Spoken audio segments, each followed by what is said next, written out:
VIP Gold, we've been doing Saturday classes, and this is some of the stuff that I go over in that, talking about everybody knows that I trade Apple. I've probably done 99% of my trades in the past 8 or 9 months have been nothing but Apple. But every morning I go through this list of the 66 stocks that I recommend that I actually played over the first 8 or 9 months. And so I share this list with people and I ask them in the one-on-ones to pull back and try stocks for a while and basically just do the same thing that we do on the big stocks. We do the pre-market high, the pre-market low, and we're using those as the stronger level for the day. And what we're really trying to do is work on our discipline and patience to wait for the actual break of the level. And of course, I push them to stop because it's so much easier to handle the movement of actual stocks rather than the options, which are amplified by the implied volatility and everything else that's on top of that. So I'm gonna, of course, you'll see Apple right now, and a gentleman had just asked about what we thought about Apple. You can see how everything is all cluttered up, and we're back inside the pre-market channel, which is designated by my dashed yellow lines to the upside and my red dashed lines to the downside. So that's what we had basically designated as the pre-market channel. You can see there was an opportunity to the upside, a little opportunity here to the upside, a little opportunity here. But remember, this is scalping, so it would be a quick trade. So there was an opportunity. If you were playing stocks, there was guaranteed an option to make money on 3 of these trades.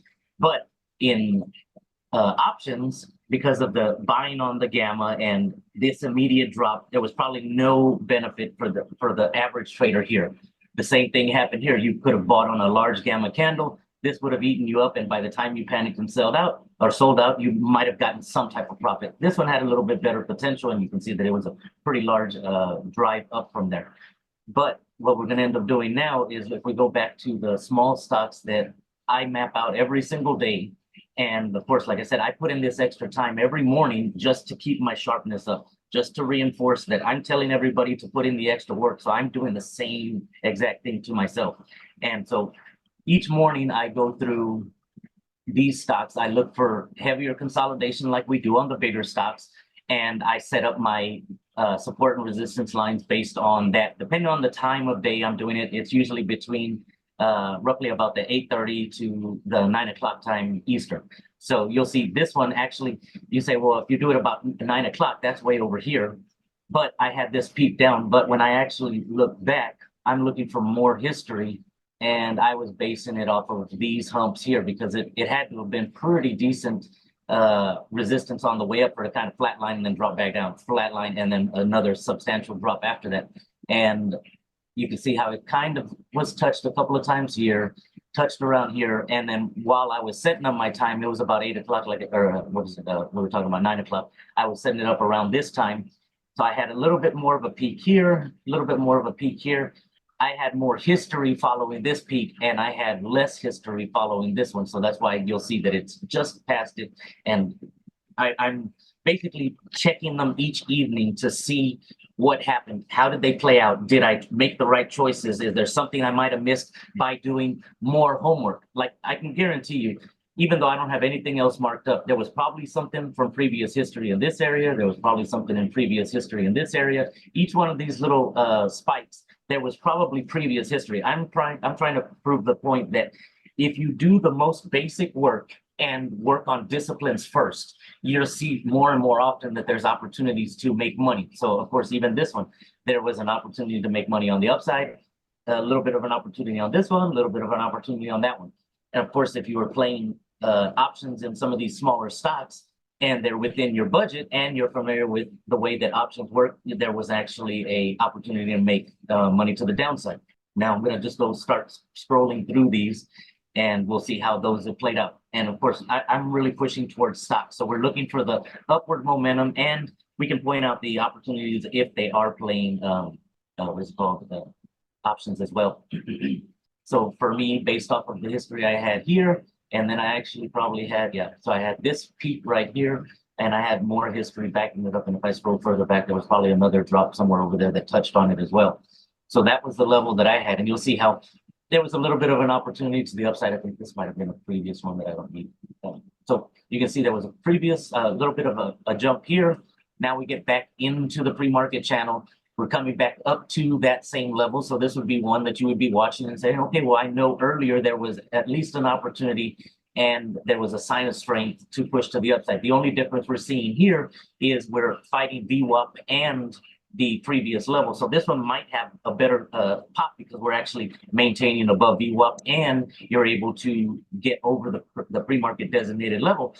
The only thing that I put a little bit of caution into this trade is we're still seeing the inversion of the 21 and 55. So these are things that I would be looking for at the end of the day. Well, you know what? How did it play out? Did it really respect the level? Was it really respecting VWAP more than the level? Was the inversion of the EMAs a kind of a real huge boost in this trade because it would have helped me to stay out of it because they're still inverted showing strength to the downside. So if we were looking at TradingView, we would still have technically a red cloud. Even though we've penetrated past the cloud, we know that the channel is usually a little bit more important. So we're going to look at that. And so these are things that I review each night. And I spend maybe another 30, 45 minutes in the evening, sometime in the evening. If I have time right after the market, I do it. If I don't, I try to do it at the end of the night before I go to bed. And I kind of just review things, see how they played out.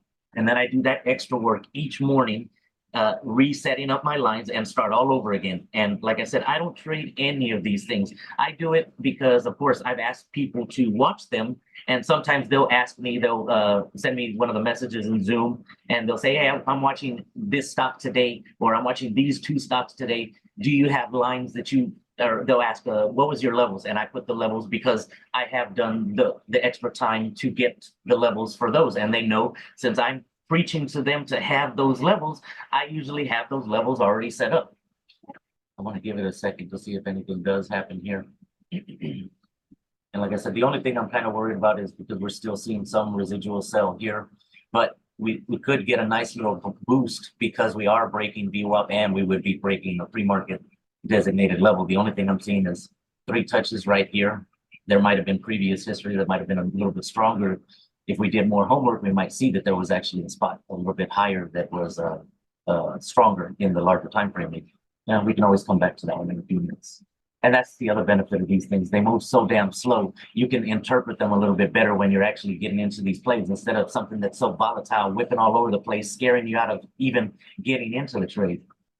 Well, this one basically rejected off the top level. And if you were playing options, you had an opportunity to the downside. And that's why when I do the one-on-ones, I talk to people about doing stocks. But since they're doing stocks, they have the opportunity to buy to the upside. Well, you have to watch a handful of stocks instead of like what I do with just watching Apple. That would force you to have to do options this way. If you're watching a handful of them, there's typically an opportunity. If you're watching at least about 5 stocks, there's an opportunity, at least one of those, to give you money to the upside, whether it's only one of them, or sometimes you'll have 2 or 3 of the 5. And so I've seen that previously based off of my own playing of stocks like that. So basically, I probably set this one off of this, and there was probably some concentration points. Yeah, and I might have been able to go a couple of cents above and actually put it there. Like I said, I'm doing real quick. I'm doing them within a couple of minutes. I do all 66 stocks. It takes me just a handful of minutes to get them all done. And then, so I had it here, maybe based off of this. It was a kind of a test and the right pushback. And then here, and should I had that, there was probably something else. Oh, yeah, a big shelf here. So yeah, and of course, like Coach says, sometimes you get the history that you need right the day before or 2 days before, and sometimes you need to go further back. So I'm looking for, like I said, if I'm going to be making money off of this, I want as much confirmation as I can get. So if I go back a couple of days and it's all still sitting in that price range, well, then great. It's giving me more and more reinforcement, and I can adjust my points based off of multiple touches instead of just doing the pre-market or the post-market from the day before and accepting that the fact that, okay, well, that was the high and that was the low. Well, let me see if let me do a little bit more work and maybe another 20, 30 seconds. And if it pops up, okay, great. It's more reinforcement that you're going to be able to trust your lines. There's another one, opportunity to the downside based off the levels. So when I was setting up my levels, you can see it clearly. There was a plateau right here. And I was, like I said, I was setting it about the 9 o'clock time. And then I would have probably, so I would have already had this peak, but like I said, I'm looking for more concentrated history that I'm seeing in that time. course, you have this, but that's also another level that if you wanted to, you can map out. And sometimes you know how coach says, or Bruno, whenever we're setting up lines, it's a entry and then a confirmation. So maybe this is an example of that because you do have a lot of concentration on both of these levels here. So that could be an example of that. This one actually had opportunities to the downside a little bit, and of course it would be in options as well. But you see, just setting up the basic work. I'm not doing anything. I'm not overcomplicating it. I'm just truly doing a scout based on my levels, and I'm building my confidence in my levels, and I'm doing this every single day. And like I said, do I have to? Hell no, I don't have to. I don't have to put in all this extra work. It's the work. I think coaches said it. I know my dad used to tell me, other people have always told me, the way you advance is the extra work that nobody else sees you putting in. It's because you have that drive to get better. Go down, and I could pick any of these. So I'm not going to bore you guys the whole damn time and show you every single one of these. So just we can pick anything. I made a bunch of money with Hood before. So here, in the first 30 minutes, of course, you had a couple of opportunities to make money. You don't touch it on the inside, you get another breakdown here. And of course, if it's options and you're not familiar with options, some of these plays might be very, very tight. But if you're already very dialed in on your mechanics and you can handle options and you're familiar with the way that they play, then great. I know a lot of these stocks that I share on this list do have options and they're reasonably priced at the money. You can still get some of these contracts for less than 20 bucks at the money instead of having to venture so far out of the money on the big boys to get into your price range. You can play some of these smaller stocks. And of course, they're not going to make huge amounts of money, but they're getting you familiar with how these things move. And then if you're making a couple bucks, then okay, yeah, easily you can start sizing up, maybe buy a couple of contracts in these small little stocks. That way you can start practicing and getting familiar with them in real money, because we all know that paper trading is not really 100% on your mechanics. And so, of course, here we had another break to the upside. You see how this one played out great. So we have plenty of opportunities to make money, and you're working on the most basic discipline. Can I follow a rule set? So if you prove to yourself, yes, I can follow the rule set of don't take trades on the inside, take trades only to the upside, take only trades to the downside, you're at least working on a rule set. You're training yourself. If you can't follow one basic rule, you're going to end up losing money because you're going to be flipping, flopping all over the place and just basically throwing away your money. And I can speak to the truth because I used to do this in the first, well, actually before I met Coach, and then even in the beginning of my membership with the group, I was still doing the same stuff. It's building on the discipline slowly and improving, grab another discipline and work on that and improve it. And constantly you can make sure that you're growing by tracking what you're doing. If you are constantly in here and you're losing money, but you don't track your trades, then you already know why you're losing money, because you're not trying to compare the bad trades to the good trades. If you took a good trade, you need to know, was it a good trade because I followed a rule set, or did I just get lucky this time? If you're just reviewing your charts and you're getting lucky more than not, you need to really take a step back. And so we go through the list again. And then money snap that one. Quick down, little bit of up. But remember, we're not talking about 2-minute evils. I know everybody knows me for the 2-minute evil, but this is a different discipline that you can work on, because I know not a lot of people have the luxury of sitting in here watching us all day and waiting for those 2-minute evils. So if you set up your lines and maybe you're at break and it's still sitting in the channel. Okay, today the discipline I'm going to have is I walked into the room, it was in the channel, and I didn't take the trade. Bye. Close it up and you're done. If it is close to a level where you're getting ready to break and it looks like a good trade, the discipline you're working on that day is, did I wait for it to break? Did I collect money because it was a scalp? And did I end up green? That's your test for the day. So you work on these little things every single day. And of course, another example would have been if you're at lunch, it's later in the day and okay, well, it's sitting above the channel. Maybe it breaks down into the channel while you're watching it for lunch, and then now it comes back up above the channel. Okay, now I can jump back into it, especially when it holds the 9, it holds the 21. That's an extra sign of strength. You can gather these as confluences or stars, even though you're looking for the hold above the level. Well, I just picked up a star because I'm over the 21 now. I just picked up another star because I'm over the 9. Let me use this as an entry. And in stocks, you can see there is a chance for money. It's just doing the same style, same thing over and over and tracking what you're doing to make sure that it's something beneficial for you. go down to Uber. I know I made money on Uber. Yep. Oh, see, so this one was a little bit higher. Why is it on that? Unless today, what time were we setting up, what is it called? What time were we setting up the pre-market levels today, Bruno? Because remember, that's when I told you I was setting up my lines. We did it a little bit past 9 o'clock. Crap. Okay, so then why did I not do this one? It might have just been because I saw this traffic and maybe this is one of the ones where it's already towards the end and I don't like to take more than about 5 minutes to do all of them. So this is already towards the very end of it and I might have got distracted too because I would have probably put it here. And this one could have probably been one where we would have had like a confirmation level or technically, no, I just missed it. It should have been there. If I set up my times at the 9 o'clock hour, yeah, I would have had this history already, so it should have been here. I don't know. Maybe I did this one earlier for some reason, and that's why I had it here. But you can see, even if we go to the pre-market and I would have seen it break my level before we got into the open market, I would have moved it up here. And then, of course, in stocks, there was a chance to make some money, and you could still potentially be holding. And then we'll just do one last one. Well, that one actually played out pretty nice. And see, so some of these small stocks, they're kind of funky. So you're going to look at my lines and be like, where the hell did you get that line from? So I have to go back and I make sure that I pick up history. So like right here, where the heavier point to the downside in this cluster in the pre-market and the aftermarket, some of these smaller stocks don't have a lot of traffic. So you need to go out a little further to find the stronger points of consolidation. So like right here, I picked it up off of this. And why did I pick this? Maybe a bunch here. Basically right here, right in here, a little bit right here, and then basically used as a shelf right here before. So that's why I had that line there. And like I said, I'm just reevaluating these things every day. Did I make a good decision? And now that I see it broke into the pre-market up here, yeah, maybe I can look at it tonight. And like I said, I spent a good 20, 30 minutes just reviewing them and see how they played out, just to see how my homework paid off. And if I had a mind that could concentrate on 66 stocks, would I have made money? That's basically what I'm just testing. And I know I'm never going to get to the level where I'm taking 66 quick trades at a time, but you never know. It could lead to me taking multiple trades at one single time, and if I'm confident with it, then great.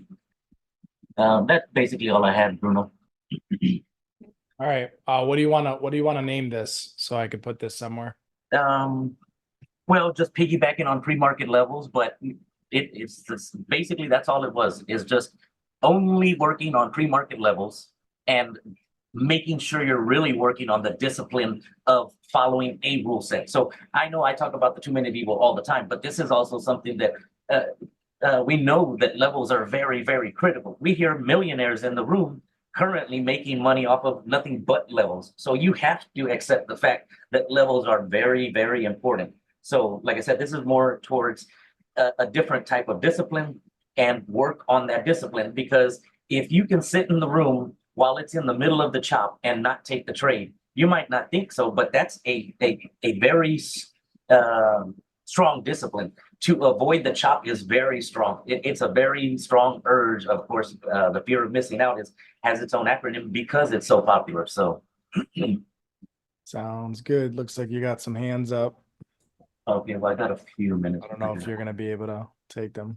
Yeah, I got a few minutes.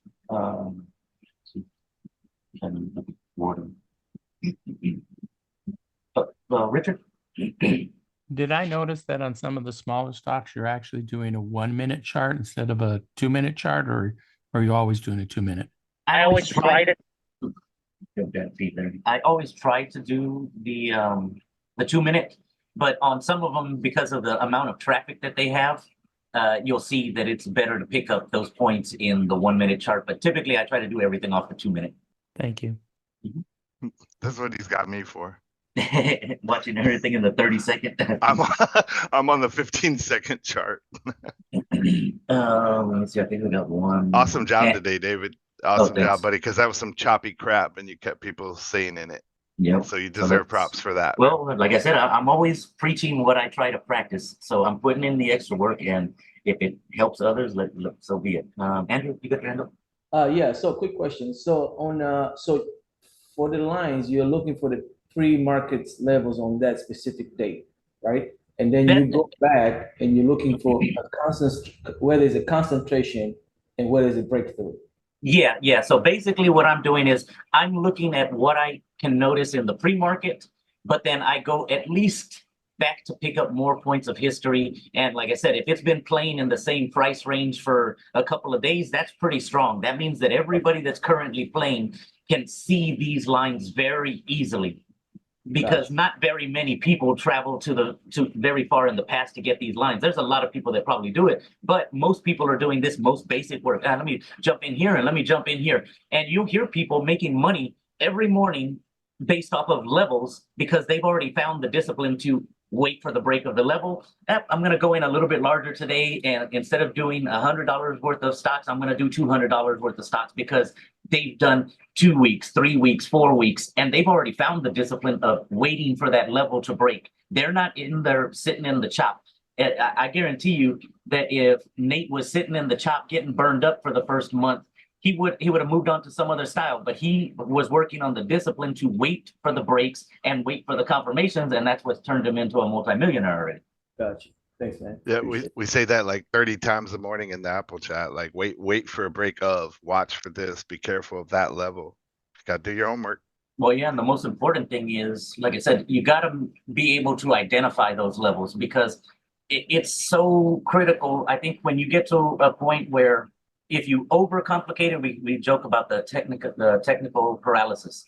There's too much on the screen. So if you're just throwing in a million lines and not accepting the strength of those lines, it can prematurely scare you out of a trade, or it can actually scare you to the point where you don't even take the trade. So you're trying to refine these lines and you're trying to perfect your trade or your entry based off of these levels. And so you don't have to do, and I recommend to people when they're doing, when we do the one-on-ones, I tell people, if you're not comfortable and you're not seeing profits yet, and you're not seeing any type of consistency, stop doing everything and go back to these little stocks. And of course, most people can afford $5 stocks. That's what you start out with. Practice with that. It gives you 5 stocks. It gives you 4 points to shave off before you're completely out. You're working on the mechanics. You're consistently moving forward with this stuff. So all of these things are things that you need to constantly work on before you jump in here with $5,000 at a time, like I tried to do when I first joined the group. And I was getting burned, and that's why I had to stop I left my margin account alone, and I started all over in Webull because I knew I would end up blowing up my damn account because I was already seeing that I was going in too big for myself. All right, I'm gonna end the recording here.